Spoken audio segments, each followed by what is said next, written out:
Hello' everyone, আজিৰ এই ভিডিঅ'টোত সকলোকে স্বাগতম জনাইছোঁ।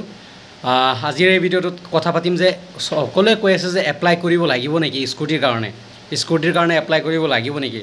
তো এটা কথা ক'ম, মামাই কৈছে যে নিযুত মইনা নাইবা স্কুটি দুটাৰ এটা ল'ব লাগিব। সেইকাৰণে এইবাৰ এপ্লাই হ'ব পাৰে স্কুটিৰ কাৰণে। লাষ্ট 3 ইয়াৰ্ছ দিছে, কোনো এপ্লাই হোৱা নাই, ডাইৰেক্ট মেৰিট লিষ্ট ওলাই আহিছে এণ্ড তেনেকৈ দি আহিছে এণ্ড এপ্লাই কৰা কোনেও নাই, মানে কোনেও এপ্লাই কৰা নাছিল যে স্কুটিৰ কাৰণে এক্সট্ৰাকৈ এপ্লাই কৰিব লাগে। লাষ্ট 3 ইয়াৰ্ছত হোৱা নাই, বাট এইবাৰ হ'ব মেবি। কাৰণ নিযুত মইনা নাইবা স্কুটি দুটা এটা অপশ্যন ছোৱালীবোৰক কৰিব দিব, মানে দুটা এটা ল'ব লাগিব। সেইকাৰণে এণ্ড বহুতে থাম্বনেইল লগাই কৈ আছে যে মেৰিট লিষ্ট আহি গ'ল। কোনো মেৰিট লিষ্ট এতিয়ালৈকে অহা নাই। মেৰিট লিষ্ট আহিব জুলাইৰ পিছতহে। জুলাই মান্থত যাব, এপ্লাই কৰোঁতে বা কিবা কৰোঁতে, ডকুমেণ্ট ছাবমিট বা কিবা কিবি কৰোঁতে জুলাই মান্থো যাব। জুলাই মান্থৰ পিছতহে মেৰিট লিষ্ট আহে।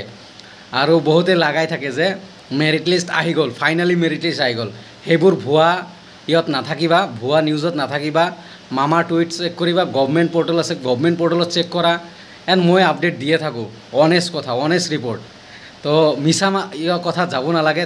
মানে ভিউৰ কাৰণে মানে চবেই মানে নিজৰ বিজনেছ চলাই আছে।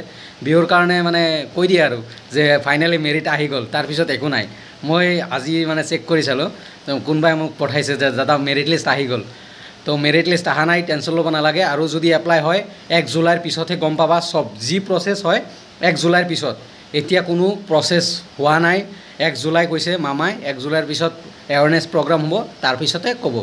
তো এইখিনি আছিল ভিডিঅ'টো। এপ্লাই হ'লেও মই জনাই দিম মোৰ চেনেলত। ছাবস্ক্ৰাইব কৰি ৰাখিবা এণ্ড লগৰবোৰৰ লগত শ্বেয়াৰ কৰিবা যদি ভাল লাগে, এণ্ড লাইক এটা কৰি দিবা। Thank U.